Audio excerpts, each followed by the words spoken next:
Oh, yeah, it's a Football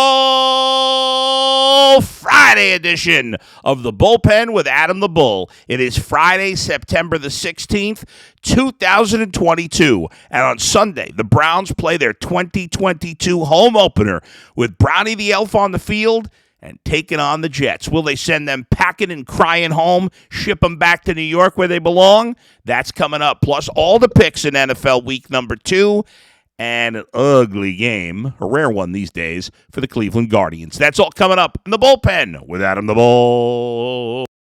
Podcast is not for the faint of heart. And I do think it's time for the Browns to move on. It's not for those who ride the fence. He's proven nothing. But if you're looking for someone who tells it like it is about Cleveland sports, everybody does fandom their way. You've come to the right place. I don't think he's any good. It's time for the Bullpen with Adam the Bull.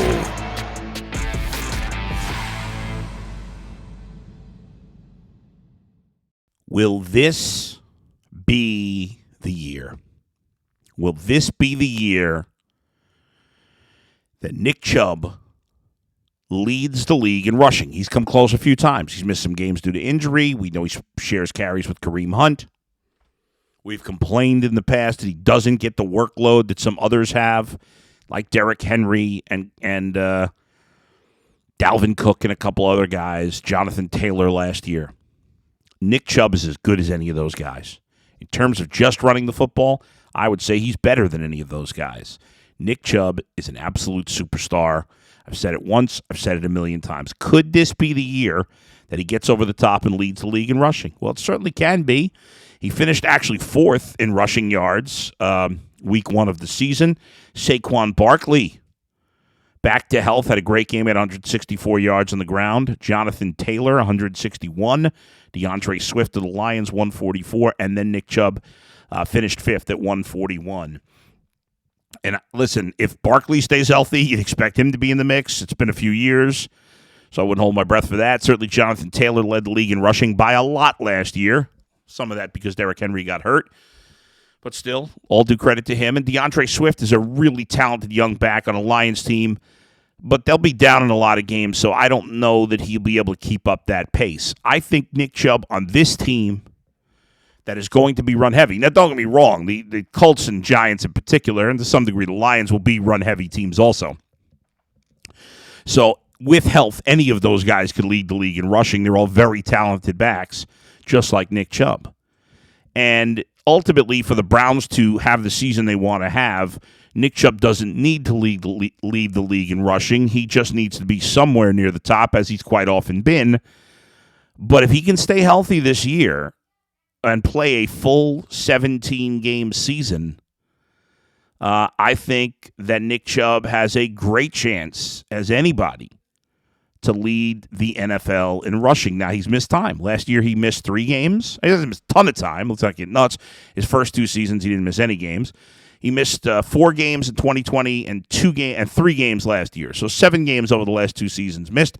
Obviously, you're not going to lead the league in rushing doing that. But the way he piles up the yards per attempt, the way he always falls forward, breaks tackles, gets more yards after contact, and the way this team is so focused on the run certainly benefits Nick Chubb. I actually think he'll get even more of a benefit when he finally plays with a top-of-the-line quarterback, and that's Deshaun Watson. Unfortunately, that's not going to happen until Game 12, Week 13.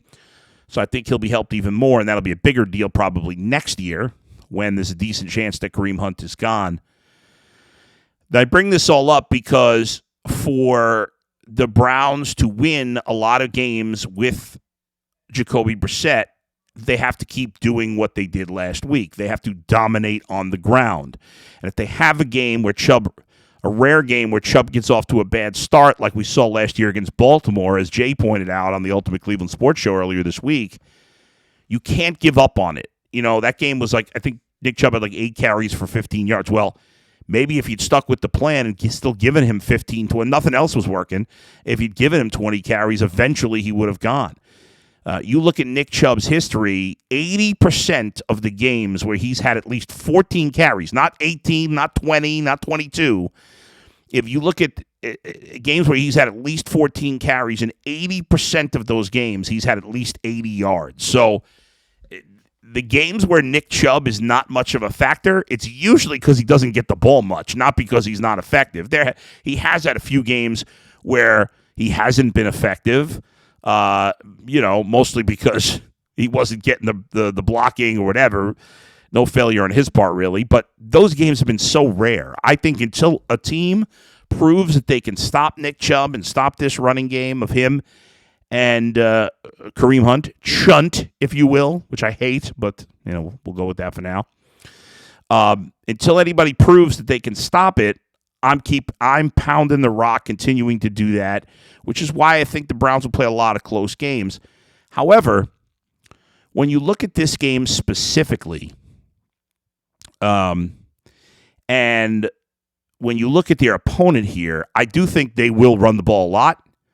I also think they will win this game. As the week's gone on and we've, heard, learned, read, seen more about the Jets right now are one of, if not the worst team in the NFL. I'm not basing that on one game. I didn't think they'd be very good to begin with. And they're without their starting quarterback, who I'm not a believer in, but you'd think he'd be better than Joe Flacco. Their left tackle position is a mess. Their right tackle, they're now using a rookie because their right tackle had to move over to left tackle, who's the third choice there. So you've got a bad offensive line. You've got a defense that brings nothing to the table. And so how do you make a case beyond, hey, it's football, anybody can win on any given Sunday, which is true? There's really no legitimate argument to make. The Browns are, even with their poor quarterback, and that's what Jacoby Brissett is. He's a below-average quarterback. He's a backup. I've been through it. I don't want to have to beat him up every day. That's the only position. That's the only area where you say, well, the Browns don't have a huge lead. And even then, I'd still take Jacoby Brissett over Joe Flacco in this point in their career. The Browns have a much better running game.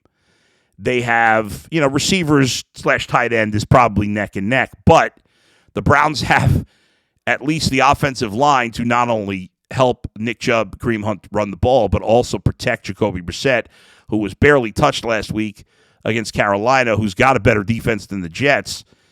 And so the Jets will have no ability to get to the quarterback. On the other side of the ball, their offensive line is terrible, doesn't match up well against the Browns' defensive line, and Clowney and Garrett will likely wreak havoc. And although, again, the Jets have some nice, talented young wide receivers you like, the Browns have such great corners that I'd say the matchup favors the Browns. So I just don't see where there's a matchup edge, right? The Browns got the better kicker. Browns' return game is still pretty ugly, and it's been ugly for a while. But, the more you look at this, the more that I would expect the Browns to really solidly win this game against the Jets. I said all week I was leaning towards a Browns cover in this game. At last check, it was 6.5. Let me get the update and see if that has shifted at all since the last time I looked at it. It remains 6.5. It's obviously less likely to change because going from 6.5 in the point spread to 7 is pretty significant. So that you don't usually see that very often. So there you go. But so the line is 6.5. And when you look at the Browns' chances of covering that spread as the week, I remember early in the week I was like, yeah, I think they're going to cover. I'm not 100% sure. And as the week has gone by, I've become more and more confident that the Browns will in fact cover the spread. As I said, there's just no matchup that favors the Jets. The game's at home. The crowd's going to be fired up. Browns come into this game, off their first week 1 win in a long time. They got the scare late in the game where they took their foot off the gas against the subpar team, and it almost cost them. So I think they'll learn from that lesson. I just think there's a lot of reasons to like the Browns in this game and not the Jets. And obviously, as you know, I don't come at this from a biased standpoint. I try to make a case for the Jets in my head why I would pick them to cover the spread. I'm definitely not win, but Is there a way? Is there a reason why I'd pick them to cover the spread, and I just don't see it? So I'll give you my score. I can't go nuts on the Browns' offense because I just don't think their passing game is good enough. But I am going to give the Browns 3 touchdowns in this game, a couple of field goals. I got a 27-10 final score. We had a question on the Ultimate Cleveland Sports Show yesterday. Would the Jets score double digits? I said yes. I think it'll be a late touchdown. I think the Browns will be up comfortably. I think it'll be 17 or 21 or something like that to 3 is my guess at halftime. I think the Browns up big at half and then cruise to victory. And this time, even though I think they'll give up 1 second half touchdown, don't make it a game. It's never going to be a game. It never should be a game. So at this point, the Browns should just take care of business. And there's no reason at any point in this game, once the game gets going a little bit, for the Browns to give the Jets hope that they could win this game. They've got to stay healthy. Try to get the passing game going. Obviously, we'd like to see some improvement from Jacoby Brissett, who just played an absolutely dreadful game last week against Carolina. Maybe the couple of big throws he made to DPJ and to Anthony Schwartz in that fourth quarter to set up the game-winning 58-yard field goal bomb by our guy. Maybe that will make the difference. The confidence he gained from that final drive. So set up and I forgot Cade York's name for a second. It just slipped right out of my head. I'm like, what? Why can't I think? I was going to call him something else. I'm like, that's not his name. And I'm like, going through the Rolodex in my head. Cade York. Let's go. Get your bleep together. So hopefully those couple of passes, we showed some confidence. And a couple of guys that we had question marks about still do, certainly in Anthony Schwartz's case, came through, held on to the ball, made the biggest catch of his early career. And hopefully that gives not only Jacoby Brissett some confidence, but Anthony Schwartz as well, because he had the early drop. We know he's had drop problems in his career. I'm not even talking about the preseason. The preseason only matters because it does matter in terms of his confidence level, probably. But it doesn't matter in terms of whether it cost him a game or it doesn't matter because it's the preseason. But you want him to be a confident player, hopefully making that big catch on that final drive. Hopefully Brissett making 2 really good throws to he and DPJ on that final drive give him confidence. And Jacoby Brissett may be, a young veteran at this point, but he still has not started that many games, and he hasn't been that good. And this team has expectations. I think we all think if the Browns can stay in it with Jacoby, that they've got a chance to go to the playoffs. And if they get to the playoffs with Deshaun Watson, have a chance to do something special. Maybe it doesn't happen this year, but there's a possibility. If they get there with Deshaun Watson as their quarterback, they're going to have a chance to win. They will, because he is a special player. Now, maybe he won't show at the first game or the second game. Maybe who knows? It might take until next year. That's possible. I don't think so. I hope not, but it's possible. But at some point here, I think sooner rather than later when he's back, Deshaun Watson is going to show you why they traded for him. We all know the reasons why maybe they shouldn't have. But we haven't seen any of the reasons to this point on the field for the Browns, or for anybody for that matter, for a long time, why they should, or they did. And hopefully he will show that starting with week 13, game 12. Hopefully it won't take long, but we'll see. I think the Texans are a good team to start against because they're not a very good team. But getting back to this game specifically, again, I from a Jets perspective, if you're trying to look for a way for the Jets to stay in this game, cover the spread, if you want to make that argument, I'd say, well, the Browns' offense, passing game has major issues. And the Browns tend to take their foot off the gas late, so maybe the Jets can stay in it. Maybe they're feeling embarrassed because of how they played last week, and their coach fired them up with their comments. I don't know. And really, in the end, the only argument for me is it's football. It's not college football where it's a stunner if a bad team hangs with a really good team. But in the NFL, I mean, it's 6.5 point spread. This is, again, In college, you got most of the games are double digit. I mean, Ohio State played the number 4-5 team in the country in Notre Dame at the time, and they were a 16-point favorite.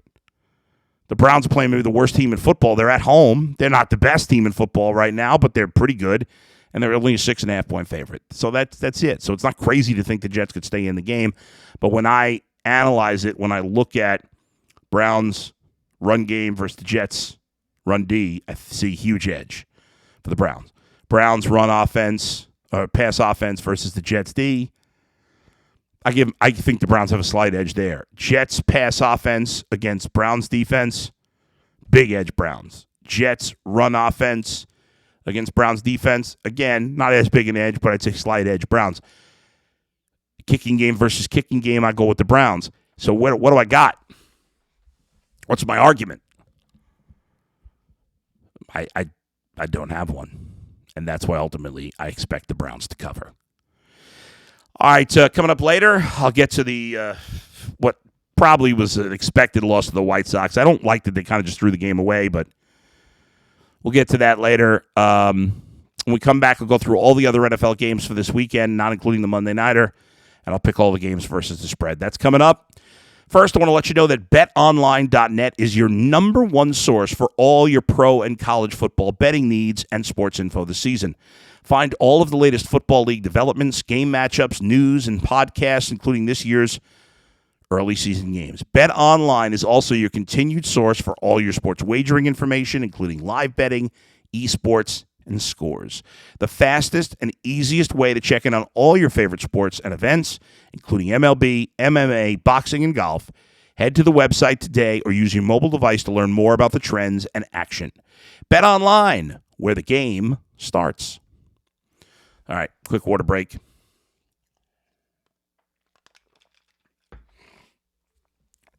Okay, let's get to it. All the games, week number 2 in the NFL. Let's do all the Sunday games here. Besides the Jets and Browns, let's look at the other games in the division. Let's start with the Steelers. Steelers are at home against the Patriots. They got a victory in week. This is interesting because the Steelers won their opener at Cincinnati. The Patriots were terrible in their opener against Miami, and yet the game's in Pittsburgh and New England's a favorite, which doesn't seem to make sense. But why is that the case? Well, the Steelers the Steelers offense looked horrendous. If you watch the game against the Bengals, their offense was terrible. Think about it. The Steelers won the turnover battle against the Bengals 5-0. And if the Bengals had not had an extra point blocked, they would have won the game, despite losing the turnover battle 5-0. That's how bad the Steeler offense is. That's how bad it is. So that's the reason why the Steelers are a dog at home. That's one of the reasons. The other reason is their best player, T.J. Watt, got hurt. That's a big injury. Now, at first they thought he'd be out for the year.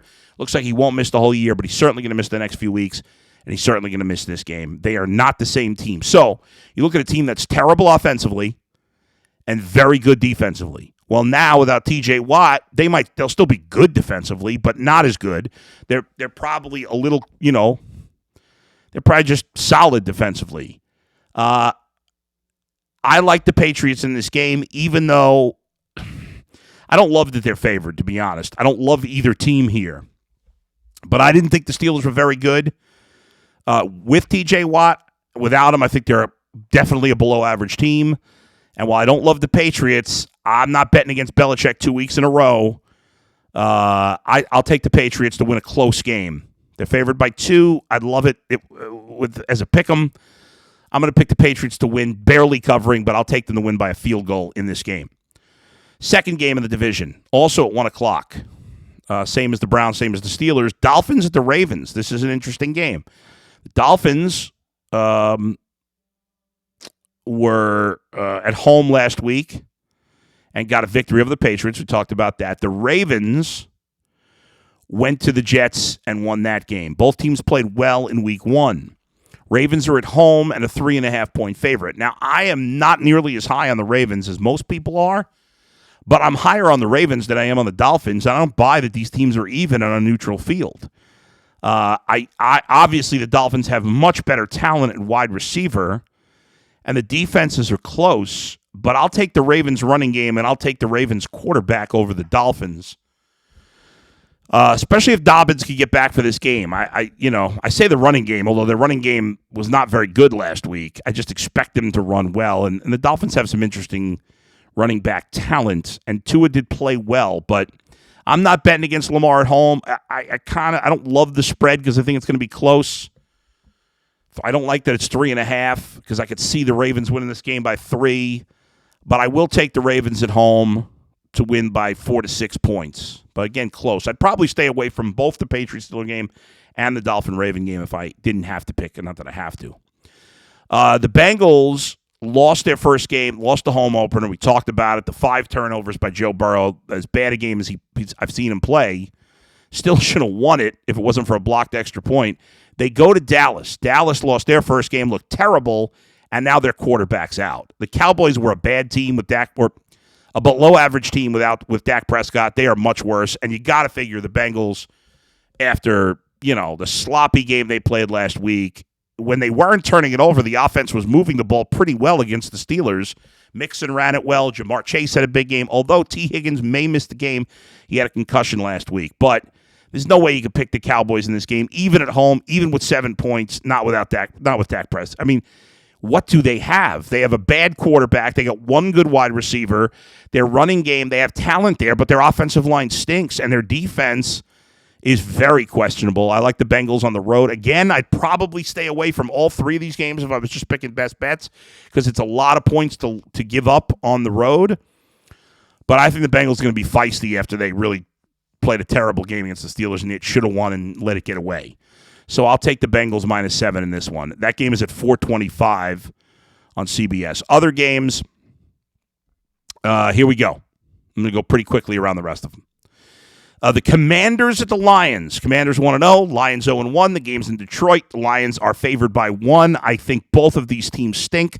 I do have my eye on Curtis Samuel of Washington. The guy was a great talent, as we all know, coming out of college.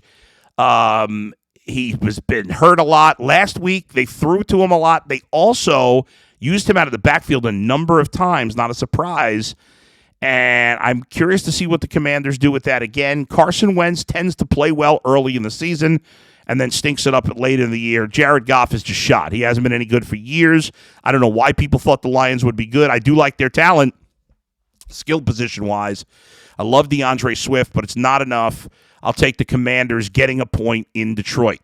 Also, 1 o'clock on Fox is Buccaneers and Saints. The Bucs are a 2.5-point road favorite. Both teams won last week. Bucs on the road.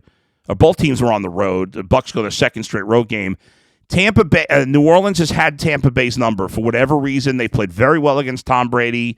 I like the Saints at home. I wasn't overly impressed with the Bucs against Dallas last week. Dallas is terrible. I think I like the Saints at home in this one. I love them getting points. They're dangerous at home. Again, they've had the Saints number. Jameis Winston, I didn't see much of that game, but he played all right from what I saw. Our buddy Jarvis Landry had a monster game. 7 catches, 114 yards. So I'll take the Saints at home plus 2.5 over Tampa Bay. Panthers at the Giants. Baker Mayfield, Daniel Jones, battle of quarterbacks who are their last years of their rookie deals and got to prove something. I like the Giants at home. I thought they got some life under Brian Daboll. For now, Saquon Barkley's healthy. It's kind of the similar thing with McCaffrey. You're holding your breath on both of them. Don't love either quarterback. Think they're both, not very good. I guess I take Baker slightly over Daniel Jones. Skill position-wise, I think it's close between the two teams. I give a slight edge to Carolina. But the Giants are at home in this game, and that was like to win the way they did, going for 2 to win it, I think that kind of fires a team up, and I like them to carry that momentum against a team that's finding their way in Carolina. Don't love either team, but I'll take the Giants -2. Colts-Jaguars, 1 o'clock, game in Jacksonville. Colts got the tie with the Texans last week on the road. Jacksonville was on the road as well. They're home this week. Colts favored by 3.5. Again, the Jags, another team. We talked about it earlier. The Saints have played well against the Bucs. The Jags have played well against the Colts. Obviously, the Colts ran it well. They threw it too many times. It was a crazy game, obviously, with the Texans. I like the Jaguars to keep it close. I think the Colts probably win it, but I think it stays within 3. I'll take the 3.5 with the Jaguars at home. Falcons-Rams, 4 o'clock game.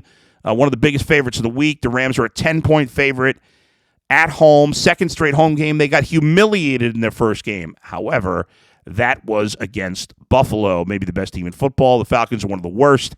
I think the Rams bounce back, get Allen Robinson going, and they win by double digits at home. Seahawks, 49ers in San Francisco.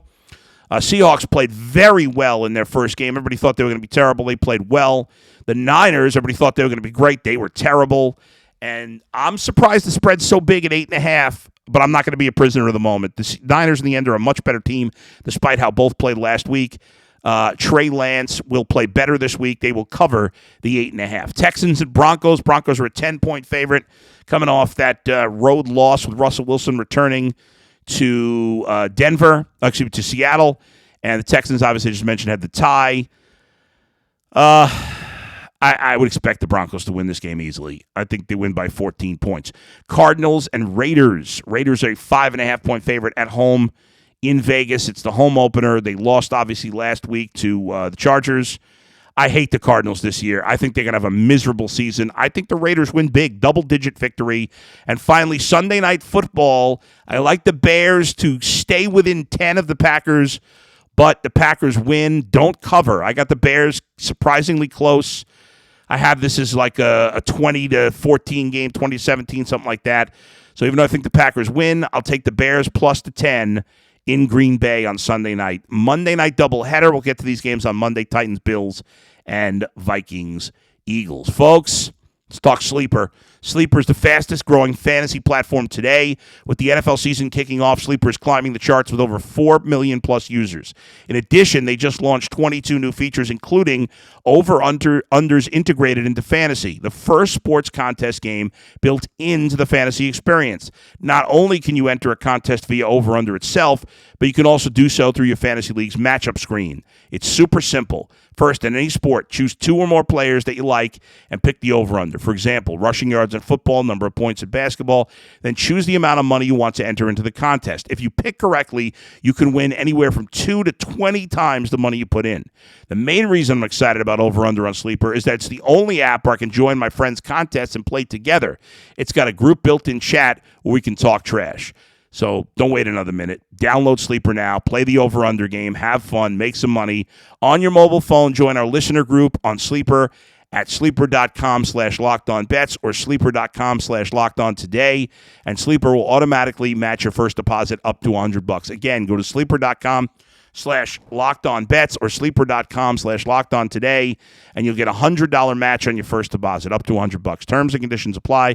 See Sleeper's terms of use for details. Quick break and some thoughts on the Guardians' awful performance against the White Sox yesterday and ahead to the big weekend series. Next.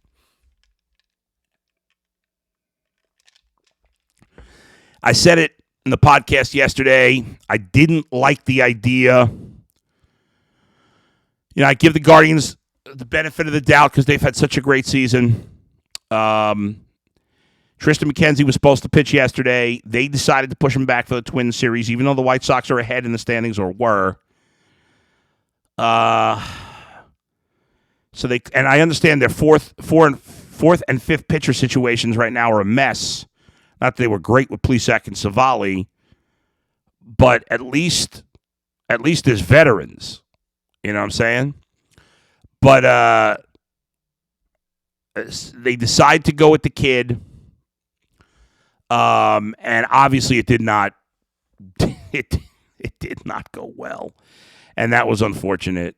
But the Guardians lose the game, the makeup game 8-2. Hunter Gaddis, who they had called up last month, I think he pitched against Houston, got clobbered in that game. He was not good in this game either. And it's just, right off the bat, they scored off him. Was it 3 in the first? Is it 3? I can't remember what they scored in the first inning. Not in the first inning, the second inning. They scored 3. And it was just downhill from there. He went 4 innings, gave up 7 runs. He's been terrible. I don't think you can pitch him again. He's been awful. This is a pennant race. Can't have it. Brian Shaw gave him 2 decent innings. Same for Eli Morgan, maybe building up a little confidence in him because he was so good early in the year. But I mentioned yesterday that Lance Lynn, who got off to a terrible start, has pitched well of late, and that continued. Only gave up the 2 runs. Guardians had a couple of really good opportunities. In the first inning, they had, first and second, 1 out, I think. And first and second, nobody out, I think it was. And then in the second, they had first and third, 1 out. They scored 1 run between those innings, and then the game got away from them. They never made a run. It was a rare game that we've seen from the Guardians where they just had no life in the game. And hopefully they get almost a day off here, going from a day game to a night game after 2 straight day games. Play a night game tomorrow. 8 big games coming up. 5 with the Twins this weekend, including the doubleheader Saturday. 3 in Chicago after that. We know they haven't played great against good teams. Well, now's the time to turn it on. I don't know how good the Twins are, but we talked about this. Split 4 with the White Sox. Win, even if you only win 2 against the Twins, but win 3 out of 5, and you pretty much seal the deal. So, bad game yesterday. You flush it. Ahmed Rosario, Will Benson had a couple of hits. That was about it. And Miles Straw, my guy Miles Straw had 3 hits as well. But not much to like about the game. You flush it, and here we go. McKenzie, Bieber, Quantrill. Let's get it done against Minnesota. Take care of business. All right, that's it for this Friday edition of the Bullpen. I'll talk to you Monday. Where else but right here in the Bullpen with Adam the Bull. See ya.